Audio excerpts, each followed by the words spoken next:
Assalamualaikum warahmatullahi wabarakatuh. Selamat pagi anak-anak yang solih dan solihah. Bagaimana kabar kalian pada pagi hari ini? Bapak doakan semoga kalian senantiasa mendapatkan keberkahan dan juga kesehatan dari Allah Subhanahu wa Ta'ala.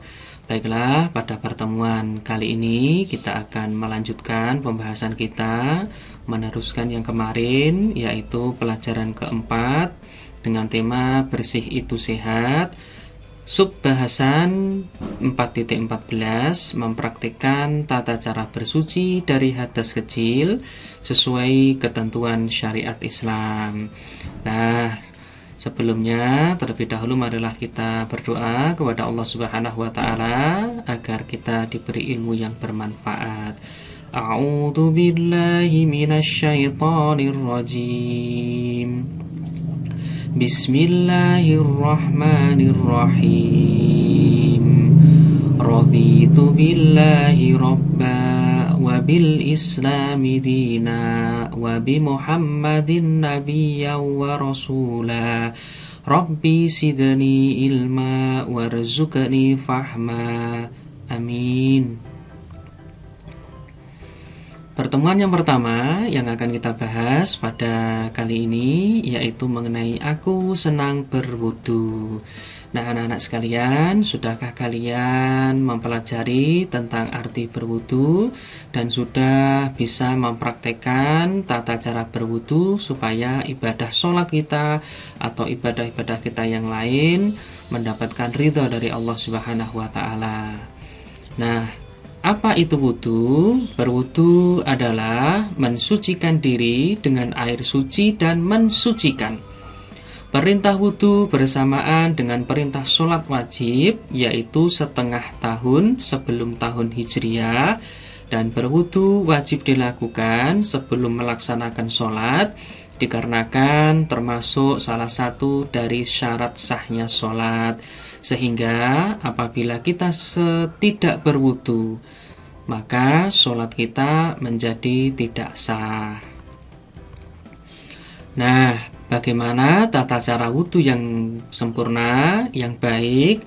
Maka perhatikan ya, Bapak akan jelaskan di sini. Anak-anak silakan simak dengan sebaik-baiknya, dan setelah ini nanti maka anak-anak bisa mempraktekkan. Yang pertama adalah dianjurkan membasuh kedua tangan sampai pergelangan tangan. Usahakan pula untuk sela-sela jarinya juga harus dibersihkan supaya kotoran-kotoran atau najis yang menempel dan bersembunyi di sela-sela jari juga bisa terbersihkan atau menjadi suci.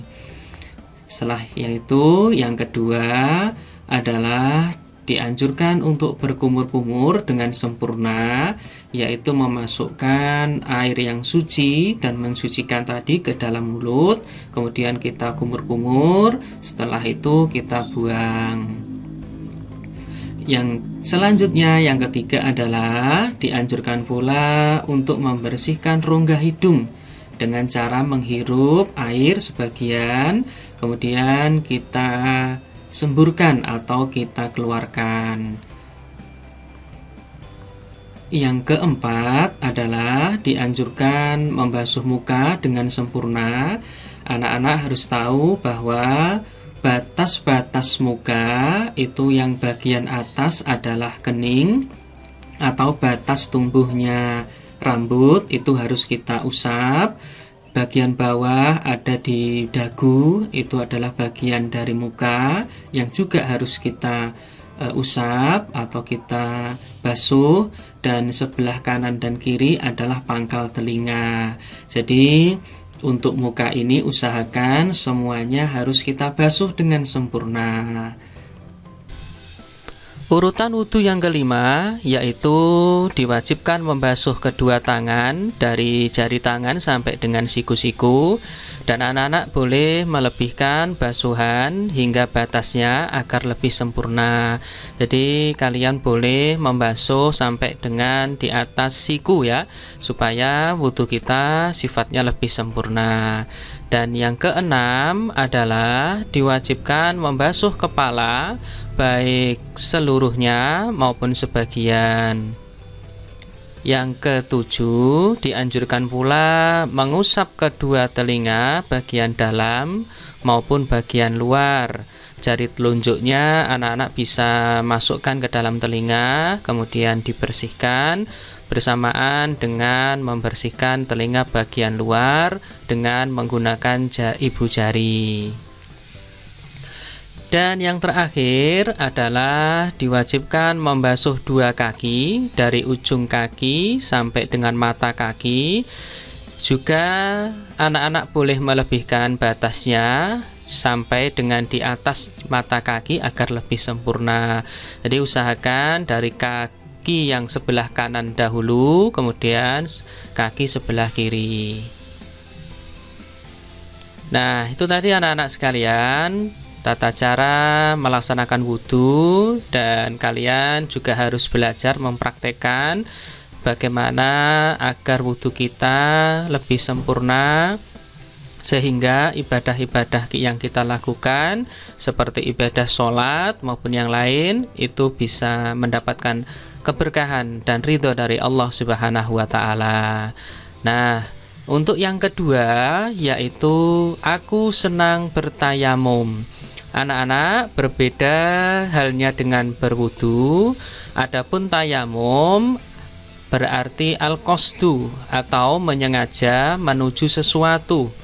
Sedangkan menurut istilah, tayamum adalah mengusap wajah dan tangan dengan menggunakan debu yang bersih dan dengan cara tertentu. Jadi kalau anggota wudu itu ada banyak, kalau anggota tayamum hanya ada dua, yaitu wajah dan tangan saja. Sebab-sebab diperbolehkannya tayamum, jadi tidak sembarang keadaan membolehkan kita melaksanakan tayamum. Tayamum ini sifatnya hanyalah sebagai rukhsah apabila kita terkena sesuatu yang menjadikan kita tidak diperbolehkan untuk berwudu. Nah, di antaranya adalah ketika tidak ada air atau ada air tetapi tidak cukup untuk bersuci, maka diperbolehkan untuk melaksanakan tayamum. Juga mungkin dalam keadaan sakit atau anggota wudu kita ada yang sakit dan tidak boleh terkena air, maka boleh kita melaksanakan tayamum. Yang ketiga, diperbolehkannya tayamum adalah karena keadaan yang sangat dingin dan dikhawatirkan menimbulkan bahaya jika kita menggunakan air. Ini mungkin anak-anak yang berada di daerah dingin ya. Kemudian yang keempat, khawatir jika akan kehabisan waktu sholat jika harus digunakan untuk mandi atau mengambil air wudhu yang kebetulan mungkin air wudhunya harus diambil dengan jarak yang begitu jauh, sehingga kalau nanti sambil mandi atau mengambil air wudhu kita akan kehabisan waktu untuk sholat. Yang kelima adalah karena tidak ada alat untuk mengambil air seperti timba, tali dan sebagainya. Tetapi untuk yang kelima ini kita sudah semakin dimudahkan dengan adanya kran-kran air ya. Jadi untuk yang kelima ini misalnya kita berada di suatu daerah yang kebetulan tidak ada kran air atau tempat berwudu, adanya cuma sumur dan di sumur itu tidak ada alat untuk mengambil air, maka kita diperbolehkan untuk melaksanakan tayamum sebagai pengganti wudu kita. Nah, anak-anak sekalian, setelah kita tadi mempelajari pengertian dari tayamum, sekarang saatnya kita mempelajari bagaimana tata cara tayamum yang baik dan benar. Oke, baik, kalian silahkan simak baik-baik gambar yang ada di video ini ya. Yang pertama adalah kita membaca basmalah dan menepukkan kedua telapak tangan ke tanah yang suci.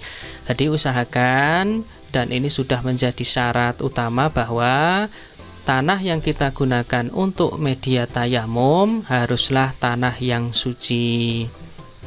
Setelah itu, anak-anak lakukan menepiskan debu dengan cara menepukkan ringan kedua tangan kita tadi. Lalu yang ketiga adalah mengusap muka dengan debu yang bersih. Kemudian ulangi menepukkan kedua telapak tangan ke tanah yang suci.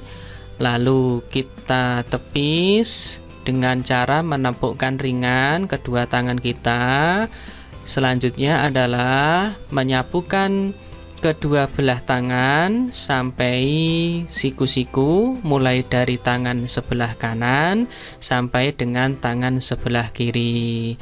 Nah, itulah 6 cara dari tata cara tayamum yang baik dan benar, yang mana anak-anak harus dapat mempraktekkannya dalam kehidupan sehari-hari. Nah, sekarang anak-anak sekalian, Bapak ingin bertanya kepada kalian, apakah kalian sudah bisa memahami materi-materi yang telah kita sampaikan di depan tadi? Apabila belum, silahkan kalian ulang-ulang video pembahasan kita dari yang pengertian wudhu, kemudian dilanjutkan sampai dengan tata cara tayamum, agar ketika nanti kita berwudu ataupun kita bertayamum, kita sudah bisa paham baik tata caranya maupun hal-hal apa saja yang harus kita siapkan ketika kita melaksanakan berwudu atau tayamum. Baik anak-anak sekalian, sebelum kita akhiri pembelajaran kita pada hari ini, untuk uji kompetensi mandiri, silahkan kalian menunggu instruksi dari Bapak dan Ibu Guru, dan juga pesan dari Bapak, semangat dalam belajar, juga selalu berdoa, semoga anak-anak sekalian senantiasa mendapatkan bimbingan dari Allah Subhanahu wa Ta'ala, sehingga menjadi anak-anak yang solih, anak-anak yang cerdas, anak-anak yang berilmu, dan anak-anak yang bisa bermanfaat bagi diri sendiri, bagi orang tua, dan juga bagi bangsa, negara, dan agama. Amin ya Rabbal Alamin. Terima kasih semuanya. Wassalamualaikum warahmatullahi wabarakatuh.